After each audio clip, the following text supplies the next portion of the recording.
Hello everyone, how are you? My name is Shadan Safi. I have qualified UGC NET JRF as well as GAT Sociology. तो इस UGC net lecture की series में आज का हमारा topic है Karl Marx. ठीक है, जो 26 थिंकर्स में सबसे पहला जो ऑथर का नाम आता है वही कार्ल मार्क्स है। तो आइए देखते हैं इनके बारे में। सबसे पहले अगर आपको किसी भी ऑथर के बारे में पढ़ना है तो उसकी बायोग्राफी या फिर सोशल एनवायरनमेंट के बारे में पढ़ना बहुत ज़रूरी होता है, ताकि आपको एक आइडिया लग जाता है कि उसके आइडियाज़ को इन्फ्लुएंस करने वाली चीज़ें क्या क्या थी। क्योंकि जो इंसान का सोशल एनवायरनमेंट होता है उसके आइडियाज़ को ज़रूर और ज़रूर अफेक्ट करता है। तो पहले वो ट्रायड एक विलेज है छोटा सा, ठीक है, या कस्बा भी कह सकते हो, जो कि प्रशिया का पार्ट था पहले। प्रशिया मतलब प्रेजेंट डे जर्मनी। वहां पर ये पैदा हुए थे 1818 में, मिडिल क्लास फैमिली को। ये इंपॉर्टेंट चीज़ है, मिडिल क्लास फैमिली। ज़्यादातर ऑथर्स जो होंगे या तो आपको गरीब मिलेंगे या मिडिल क्लास फैमिली से मिलेंगे, जो सोशोलॉजी में जिनके बारे में आप पढ़ोगे। उनके फादर एक लॉयर थे। पहले वो एक जुडाइज्म को फॉलो करते थे, बाद में उन्होंने फॉलो करना शुरू कर दिया लूथेरियनिज्म को। लूथेरियनिज्म जो होती है क्रिश्चियनिटी की एक ब्रांच होती है, जो जर्मनी में काफ़ी फेमस हुआ करती थी उस टाइम पर। ठीक है, बिजनेस रीजंस की वजह से उन्होंने अपनी पीएचडी हासिल करी यूनिवर्सिटी ऑफ बर्लिन में 1841 में। और वहां पर उनका इनकाउंटर हुआ हेगल के आइडियाज से। ठीक है, हेगल्स की डायलैक्टिकल आइडियाज से, जो कि हम पढ़ चुके हैं पुरानी वीडियोस में। आप उस वीडियो को जाके देख लीजिएगा कि डायलैक्टिक होता क्या है। फिर वो एक राइटर बने और एडिटर बने न्यूज़पेपर के। और वो न्यूज़पेपर जो था लिबरल रेडिकल था। ठीक है, इसके आज़ाद ख्यालों का न्यूज़पेपर था और एक एब्रप्ट चेंज लाना चाहता था सोसाइटी में, जिसकी वजह से गवर्नमेंट ने उसको बंद कर दिया था।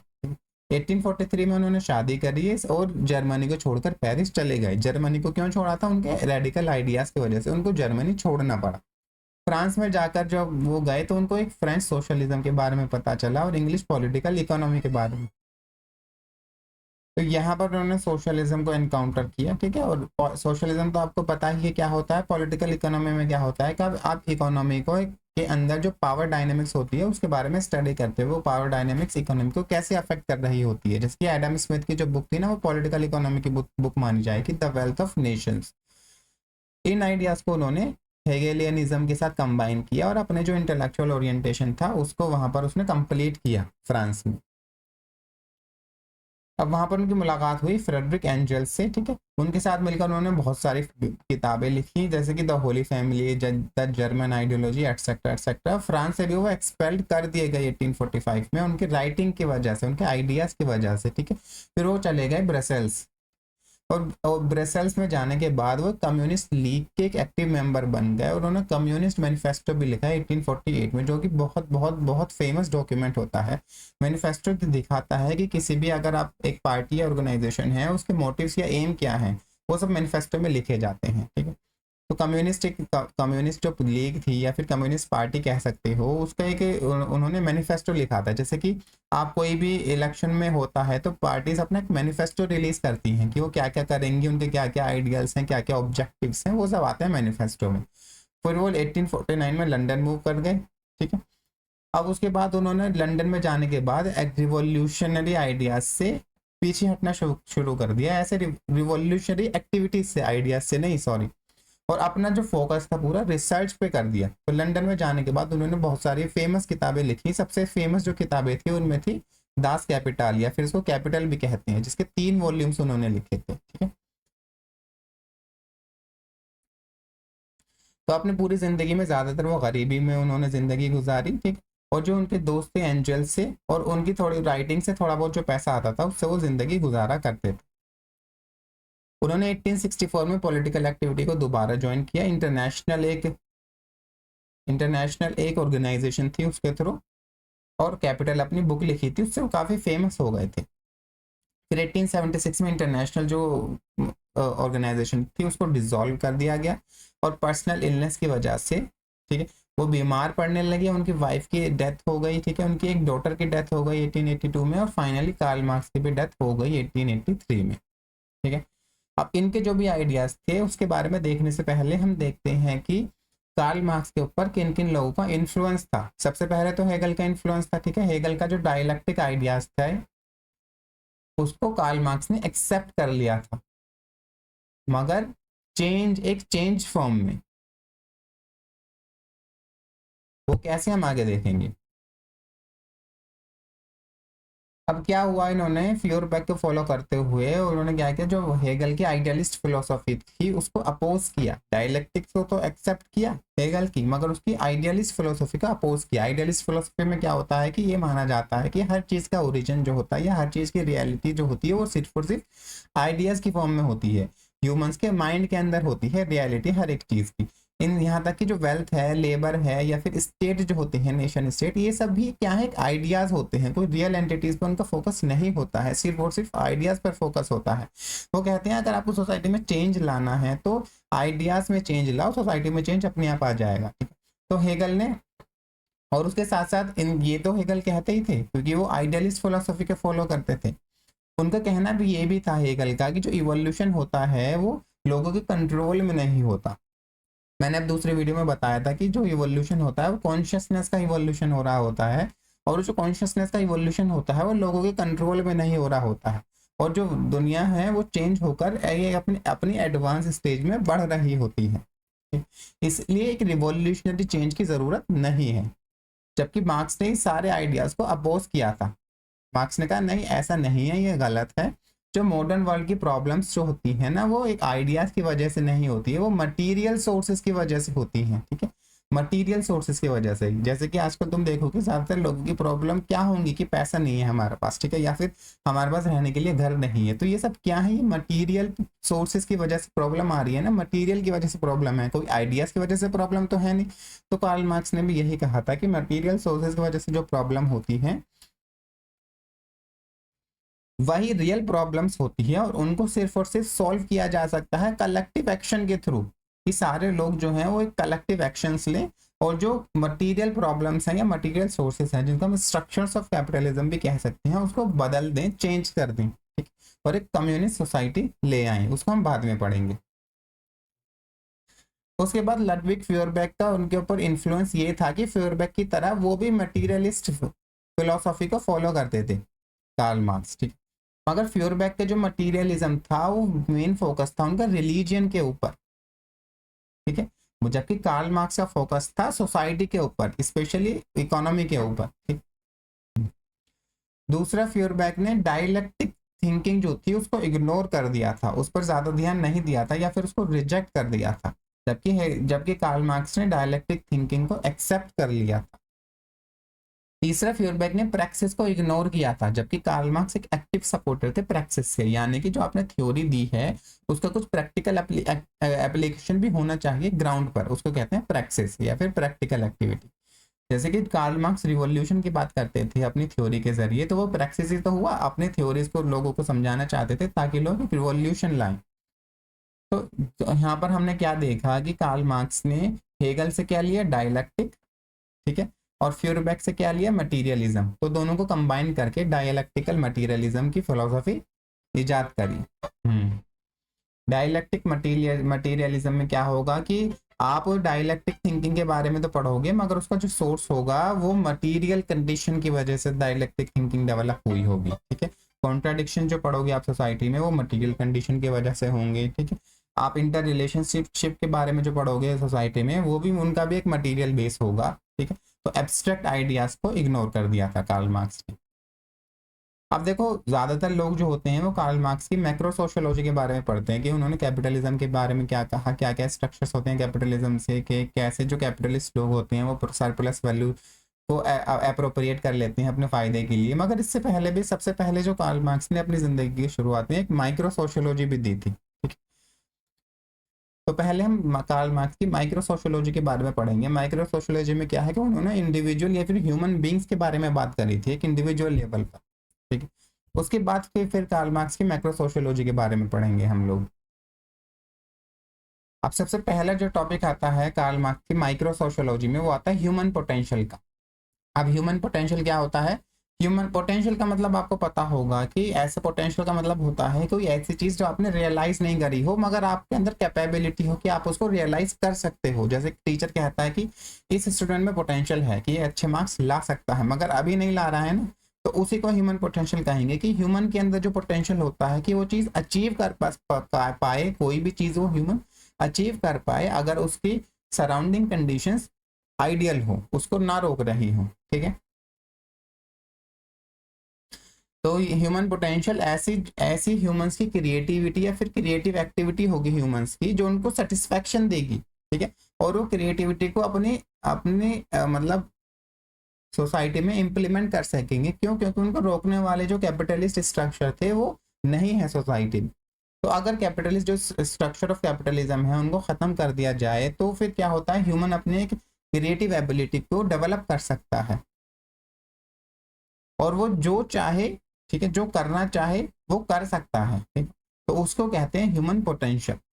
अब इसका मतलब ये नहीं है कि जैसे कि फॉर एग्जांपल कोई चाहता है कि मैं 9 से 5 जॉब ना करूं, मैं सुबह तो एक दिन के 4-5 घंटे काम किया करूंगा और वो जो काम करूंगा मैं ऐसा काम होगा जो मुझे पसंद हो। जिसके कहते हैं ना, तुम अब जो तुम्हें पसंद है वही काम करो, तो उसी को ह्यूमन पोटेंशियल कहते हैं। जो तुम्हें तुम्हें पसंद है तुम वो काम करोगे तो तुम अपना पूरा जो ह्यूमन पोटेंशियल है उसको अचीव कर पाओगे, 100% दे पाओगे। किसी को अगर ड्राइंग करना पसंद है तो उस ड्राइंग में एक्सेलेंस हासिल करना बिना रुकावट के, वो उसका ह्यूमन पोटेंशियल कहलाएगा, ठीक है। अब उसके अलावा उन्होंने ह्यूमंस की और ह्यूमन पोटेंशियल या फिर हम ह्यूमंस की भी बात कर सकते हैं, डिफरेंट डिफरेंट चीजें बताई हमें। जैसे कि जब भी ह्यूमंस की बात करनी होती थी कार्ल मार्क्स को तो वो टर्म यूज करते थे स्पीसीज बीइंग, ठीक है, ताकि वो डिफरेंशिएट कर सके ह्यूमंस को एनिमल्स से, ठीक है। तो स्पीसीज बीइंग में क्या होता है, ह्यूमन एक पोटेंशियल होता है जो कि एनिमल्स में नहीं होता है, और स्पीसीज बीइंग होने की वजह से कार्ल मार्क्स कहते थे कि हम प्रॉब्लम्स को क्रिएटिवली सॉल्व कर सकते हैं, ठीक है, नई नई चीजें बना सकते हैं और अब एक साथ लोगों के साथ मिलकर कुछ ना कुछ काम कर सकते हैं और कुछ चीज अचीव कर पाएंगे।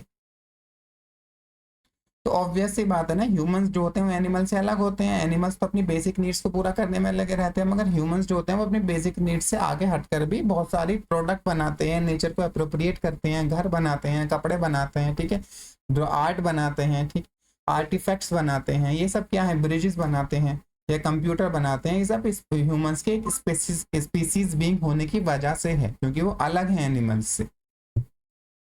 और दूसरा, ह्यूमन एनिमल से कैसे अलग होते हैं, ह्यूमंस के पास कॉन्शियसनेस होती है, उनके पास थिंकिंग होती है, वो किसी काम को करने से पहले अपने माइंड में सोच सकते हैं। अगर उनको कोई ब्रिज बनाना है या फिर कोई ड्राइंग बनानी है, पहले वो अपने माइंड में सोचेंगे उस ड्राइंग के बारे में, ऐसा आएगा, और फिर उस ड्राइंग को फिर पेपर पे बनाना शुरू करेंगे। तो कॉन्शियसनेस हो गई। दूसरी, ह्यूमंस के पास स्पीशीज पावर एंड नीड्स होती है। वो क्या होती है अभी हम देखेंगे आगे वाले पॉइंट में। सबसे पहले पावर एंड नीड क्या होता है, कैपेसिटी, और हमारी जो कैपेसिटी है या फिर हमारी डिजायर्स है उसको पावर एंड नीड कहते हैं। पावर, तुम्हारे पास कितनी पावर है कि तुम कोई काम कर सकते हो, तो पावर होगी तुम्हारे पास। नीड्स, तुम्हारी जरूरत क्या है।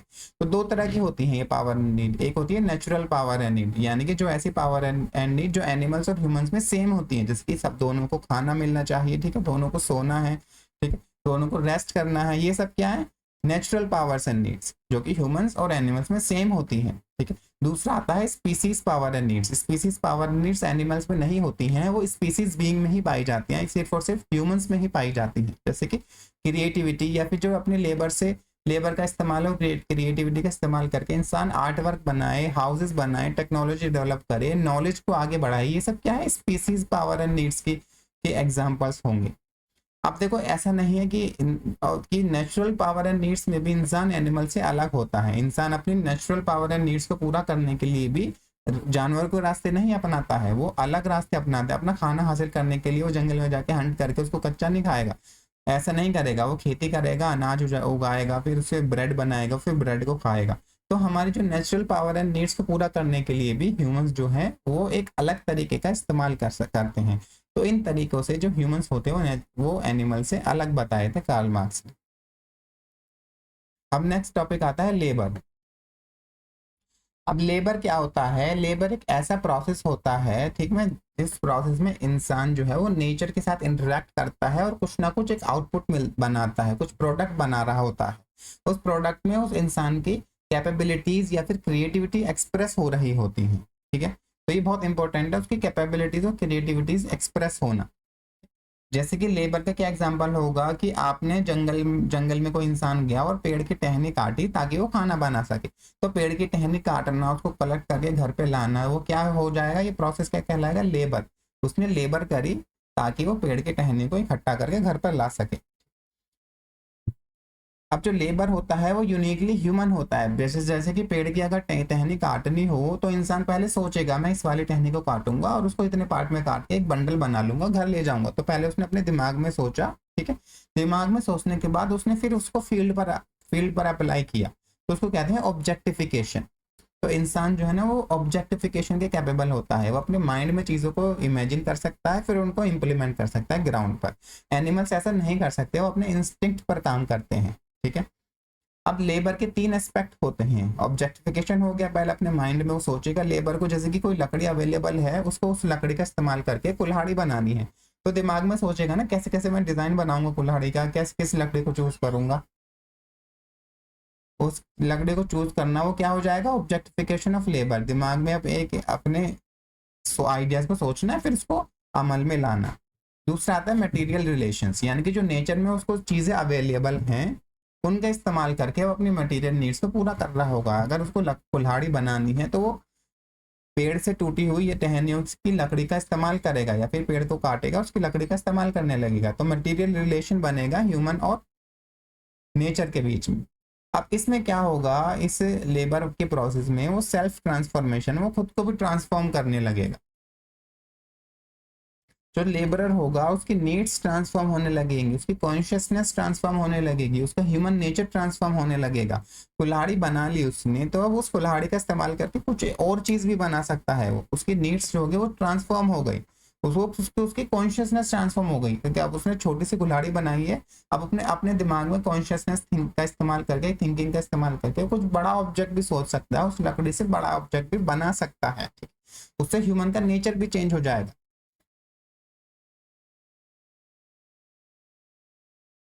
अब देखो जो लेबर होता है ना वो इकोनॉमिक एक्टिविटीज, लेबर जो है वो इकोनॉमिक एक्टिविटीज तक ही सीमित नहीं रहता है। जितनी भी प्रोडक्टिव एक्शंस होंगे, ठीक है, जो मटेरियल्स को, नेचर से मिले हुए मटेरियल को ट्रांसफॉर्म करेंगे, उनको ट्रांसफॉर्म करके कि एक ह्यूमन के इस्तेमाल होने लायक प्रोडक्ट में बदल देंगे, ह्यूमन क्रिएटिविटी का इस्तेमाल करके, उसको, उस प्रोसेस को लेबर कहा जाएगा। अगर कोई आर्ट बना रहा है, ठीक है, चाहे उसकी आर्ट मार्केट में ना बिके, फिर अगर उसकी आर्ट मार्केट में नहीं बिक रही है तो वो इकोनॉमिक एक्टिविटी नहीं मानी जाएगी, मगर वो एक लेबर का पार्ट होगा, क्योंकि इंसान ने नेचुरल प्रोडक्ट्स का इस्तेमाल करके अपनी क्रिएटिविटी के जरिए एक प्रोडक्ट बनाया है, फाइनल प्रोडक्ट जो उसकी नीड्स को पूरा कर रहा है। अब वो एस्थेटिक नीड्स भी हो सकती हैं, जिसकी पेंटिंग हो गया, ठीक है। तो सिर्फ और सिर्फ इकोनॉमिक एक्टिविटीज को ही लेबर नहीं कहते हैं, ज्यादातर लोग जो हैं वो इकोनॉमिक एक्टिविटीज को ही लेबर कह रहे होते हैं, मगर ऐसा नहीं था कार्ल मार्क्स के अकॉर्डिंग। कितना इंपॉर्टेंट पॉइंट है ये। अब जो एक्ट ऑफ लेबर होता है, उस लेबर का जो प्रोसेस होता है, उसके चक्कर में इंसान को उसकी अपने इंसान की अपनी क्रिएटिव नीड्स जो होती हैं वो ट्रांसफॉर्म हो जाती हैं। वो कैसे, जैसे कि किसी इंसान ने एक कार बनाई, ठीक है, अब उस कार को चलाने के लिए हाईवेज भी बनाने पड़ेंगे, तो एक जो नीड पूरी करी है अपनी कार की, उसको फिर उसके नीड को पूरा करने में दूसरे नीड्स पैदा हो गई, कि हाईवे की नीड हो गई। कंप्यूटर बनाया तो फिर सॉफ्टवेयर की नीड पैदा हो गई। तो ऐसे ऐसे नीड्स आगे बढ़ती रहती है, जैसे कि एक नीड पूरी होगी लेबर के थ्रू, वैसे ही दूसरी नीड सामने आ जाएगी। और इसकी वजह से ह्यूमन हिस्ट्री जो है ना वो आगे बढ़ती रहती है, टेक्नोलॉजिकल इवोल्यूशन होता रहता है। मटीरियलिस्ट इवोल्यूशन कहूंगा, टेक्नोलॉजिकल नहीं, ठीक है। अब लेबर जो है वो नई नई नीड्स तो पैदा करती ही है, जब बल्कि वो इंडिविजुअल्स को भी ट्रांसफॉर्म कर देती है। उसके पावर्स जो है, उसके आइडियाज जो है, उसका इंटरेक्शन जो होगा, उसकी नीड्स, उसकी लैंग्वेज, सबको ट्रांसफॉर्म कर देती है लेबर।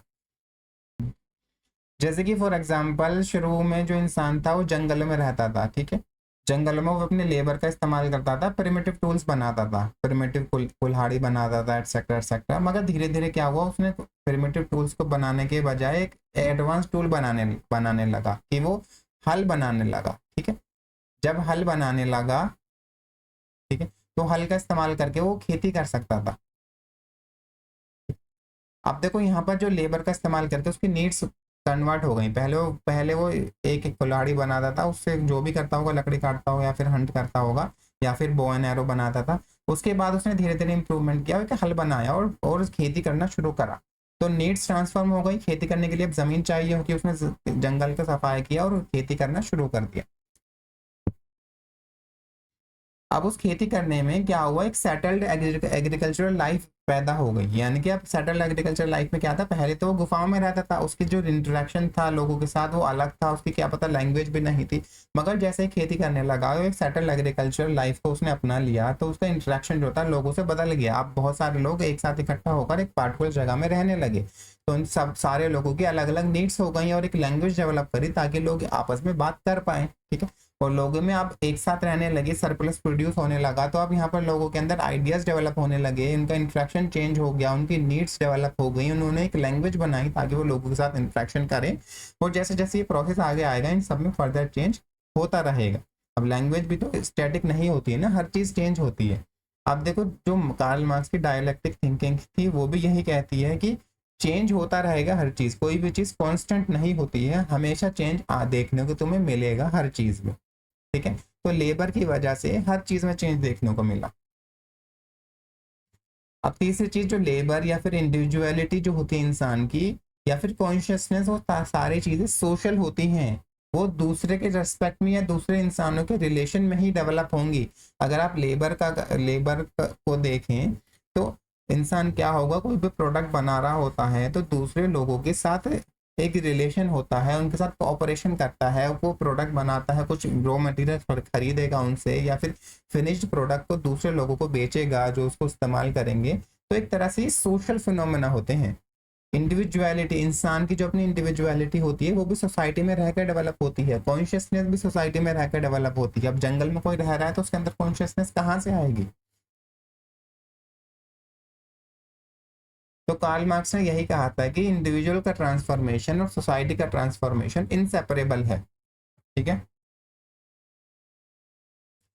अब इसमें ह्यूमन पोटेंशियल में हम एक नेक्स्ट टॉपिक पढ़ते हैं, एलियनेशन का। ये सारे ह्यूमन पोटेंशियल के टॉपिक थे पुराने वाले। एलियनेशन भी का एक माइक्रो सोशियोलॉजी का टॉपिक है, ह्यूमन पोटेंशियल को हम इसमें नहीं कहेंगे। ठीक है, कुछ कहना चाहो तो कह सकते हो।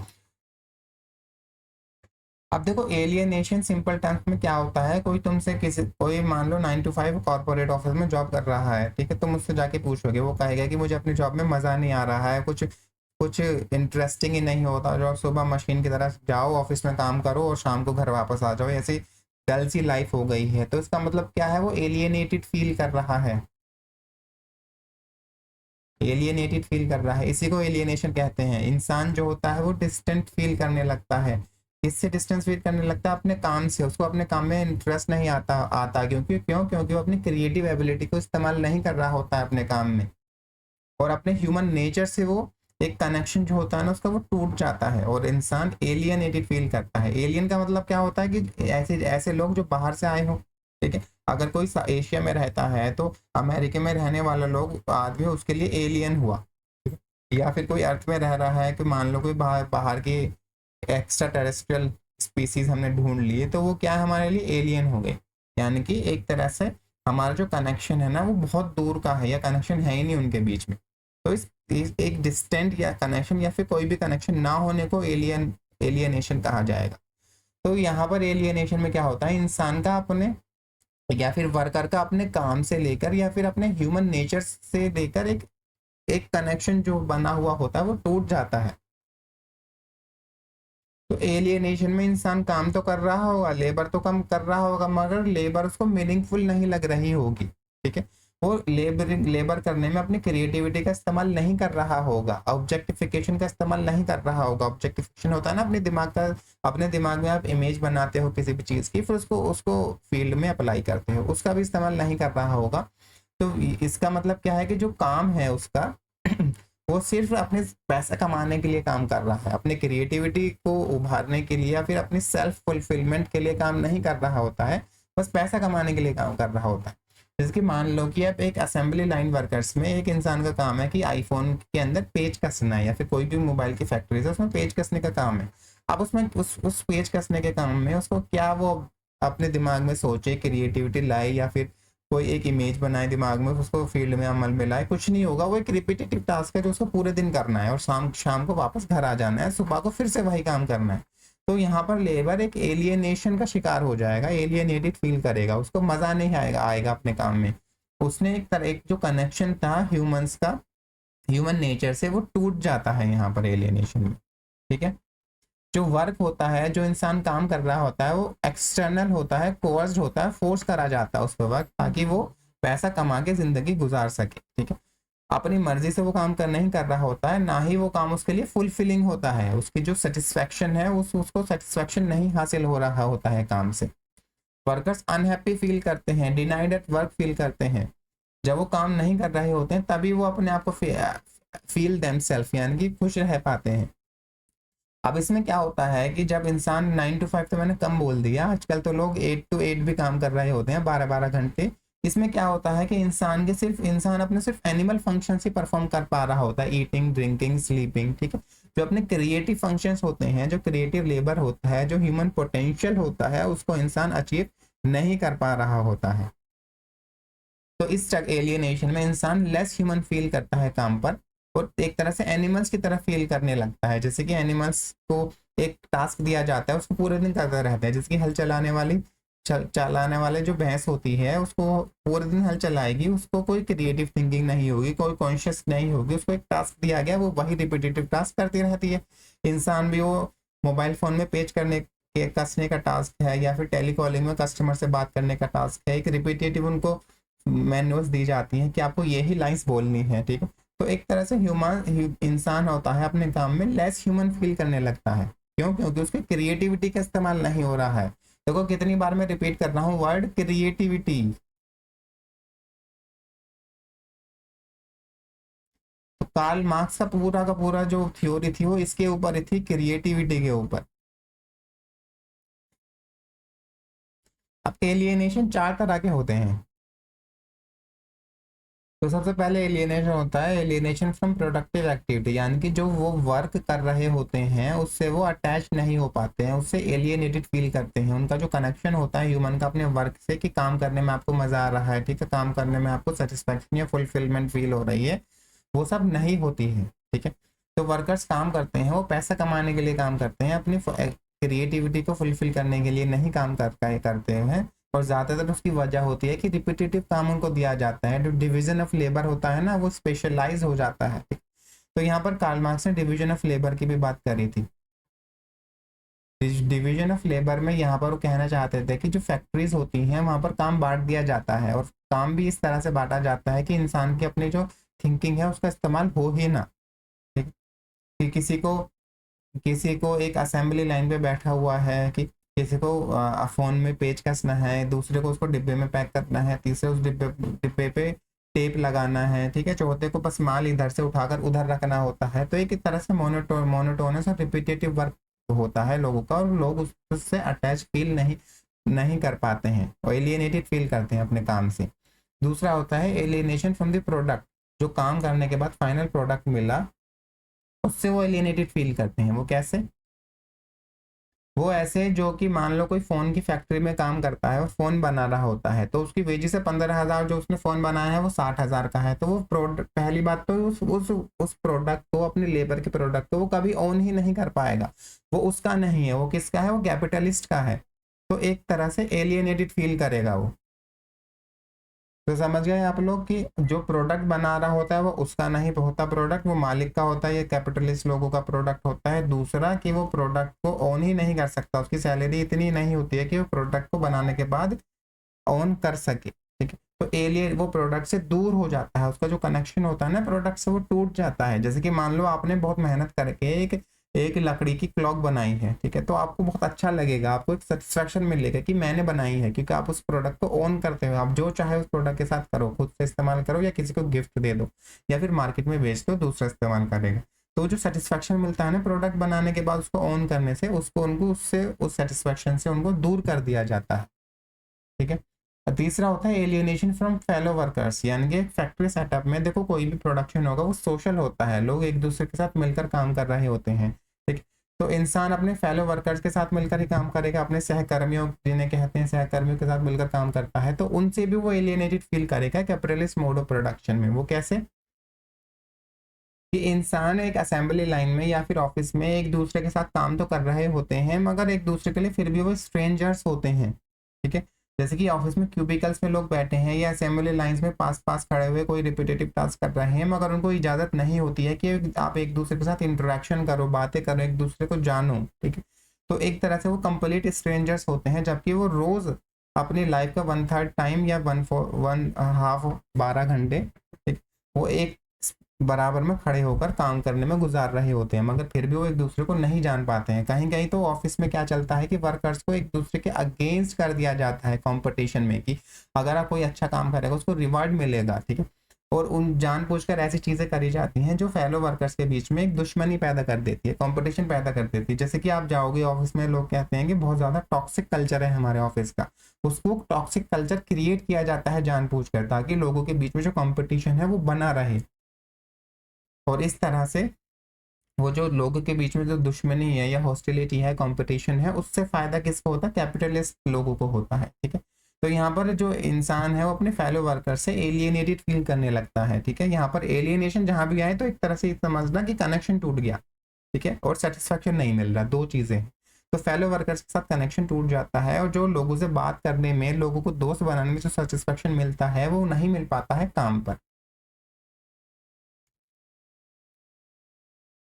फाइनल क्या होता है कि लोग जो होते हैं एलियनेटेड फील करने लगते हैं अपने ह्यूमन पोटेंशियल से, यानी कि वो अपने पोटेंशियल को ही रियलाइज नहीं कर पाएंगे, ठीक है। ह्यूमन नेचर को फुलफिल नहीं कर पाएंगे, उसको उनको मजा ही नहीं आएगा किसी भी काम में। ह्यूमंस जो होते हैं वो एक तरह से मशीन की तरह काम कर रहे होते हैं ऑफिस में, उनको रिपीटेटिव मोनोटोनस टास्क दिया गया होता है, जिसमें उनकी कोई भी क्रिएटिविटी का इस्तेमाल नहीं हो रहा होता है। उनकी जो इस प्रोसेस में उनकी जो कॉन्शियसनेस होती है, उनकी सोचने समझने की जो जो कैपेबिलिटी होती है वो नम कर दी जाती है, कि आपको ये सोचने की जरूरत नहीं है कि आपने हमने डिवीजन ऑफ लेबर से आपको ये रिपीटेटिव टास्क दिया है, मैकेनिकल टास्क, उसको ही करना है। यहाँ तक कि किसी किसी काम में जो लोगों की स्माइल्स होती हैं, ग्रीटिंग्स ग्रीटिंग्स आपको हेलो हाय कर दें, वो भी स्क्रिप्टेड होता है, जिसकी एयर होस्टेस जो होती हैं उनके जो उनको स्माइल ही करना है, उनको ग्रीट ही करना है कोई पैसेंजर ट्रेन में बोर्ड करेगा तो वो सब भी एक स्क्रिप्ट का पार्ट होता है, वो एक तरह से अपने मन से स्माइल नहीं कर रहे होते हैं, ठीक है। तो इन सारी चीज़ों में क्या होता है, इंसान अपना ह्यूमन पोटेंशियल या फिर ह्यूमन क्रिएटिविटी को एक्सप्रेस नहीं कर पाता है। वो अपने ह्यूमन नेचर से, जो इंसान का नेचर क्या है, क्रिएटिव ऑब्जेक्ट बनाना, अपनी कॉन्शियसनेस का इस्तेमाल करना, उससे एलियनेटेड फील करता है, उससे डिस्टेंस क्रिएट कर दी जाती है।